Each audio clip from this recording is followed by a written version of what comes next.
Hi guys, Romansiders here, bringing you this video game review of Batman Arkham City.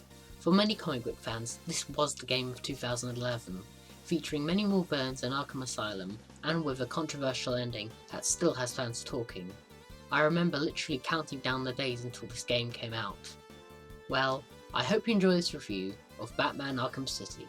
Batman Arkham City is an open-world action-adventure game, and is the sequel to Arkham Asylum, developed by Rocksteady Studios and released in 2011 for the Xbox 360, PlayStation 3 and Microsoft Windows.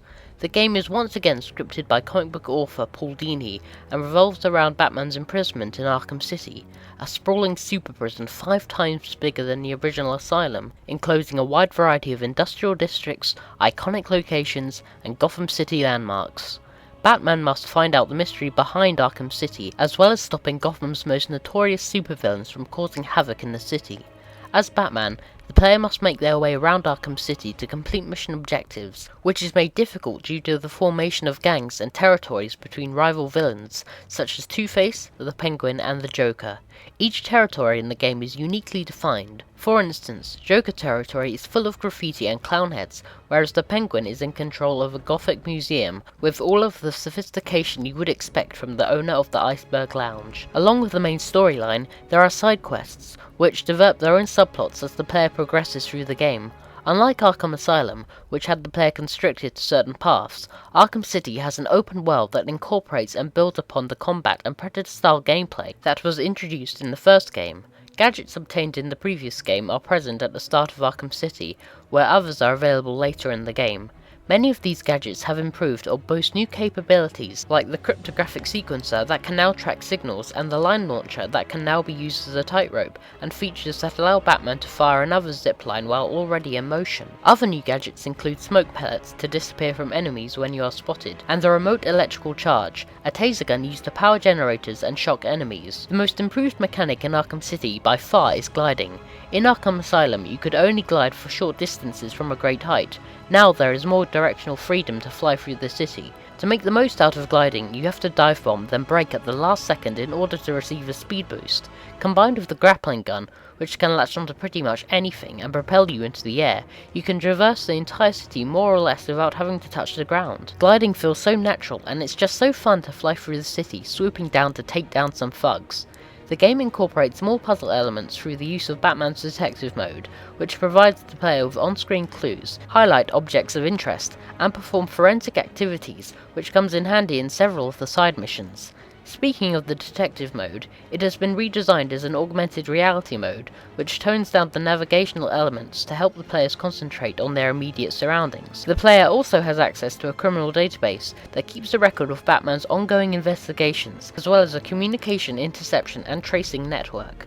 The Riddler returns, this time in the flesh, to confront Batman with various riddles scattered throughout the city, although this time more effort is required with the interrogation of Riddler henchmen and puzzles to solve in order to obtain Riddler trophies. Solving riddles is part of the overall Riddler side mission, where Batman must rescue hostages in order to provide clues to the Riddler's whereabouts in the city. The free-flow combat system has been improved, allowing for multiple simultaneous counters, the ability to counter throwing objects, jump attacks, powerful multi-strike beatdowns, and the ability to use most of Batman's gadgets in battle. Through a piece of DLC, Catwoman is also a playable character in the game, with her own storyline that intersects with Batman at various points. As opposed to Batman's more physical style, she is more acrobatic and features her claws and whips in combat, and can even lead to an alternate ending. Kevin Conroy and Mark Hamill return to reprise the roles of Batman and the Joker, although this is the last game with Hamill voicing the Joker, which is very disappointing. Hamill put his own spin on the Joker, striking a balance between fop and psycho clown.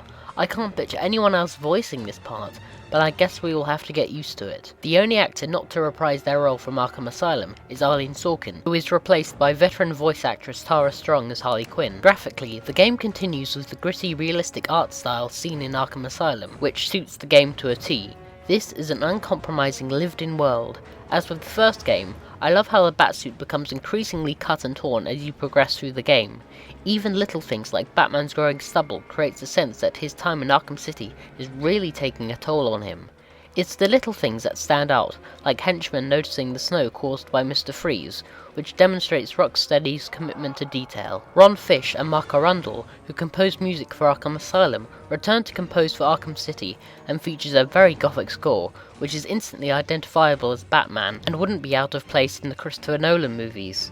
Outside the main game, there is an assortment of challenge maps to test the player's combat and predator skills, and through various DLC, one can play these maps as Robin and Nightwing.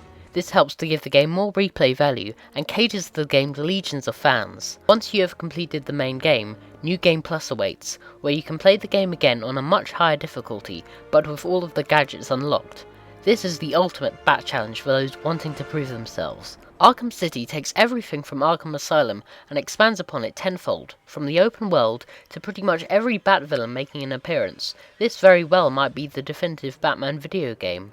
I did feel, however, that Arkham City itself was rather small compared to other sandbox games, although this is made up for with large interiors and a vast subway system to explore. Another point I thought was a bit strange is that at the start of the game, Batman converses with Alfred, who is then suddenly replaced with Oracle about halfway through, and I didn't really understand why this happened, and why Rocksteady even bothered with Alfred to begin with, if Oracle was just going to take over. Having a story that incorporates so much of the Rogues Gallery, Arkham City does incredibly well to create a coherent storyline, giving each foe their own piece of the story, although some villains are left by the wayside early on, most notably Two-Face. With lots of DLC, and hopefully more to come, including additional Batsuits, my favourite in particular being the Batman Beyond suit, Arkham City, just like Arkham Asylum, captures the spirit of the Dark Knight, and with a bold opening and an even bolder ending, this game is sure to be remembered as a rare thing. A truly great Batman video game. Well, that was my review of Batman Arkham City. If you liked what you saw, please leave a comment in the section below, as I'd like to hear your thoughts and opinions on Arkham City. Hit the thumbs up button, and if you like my work, please visit my channel and subscribe, because it's good for me and it's free for you. Until next time, peace out guys.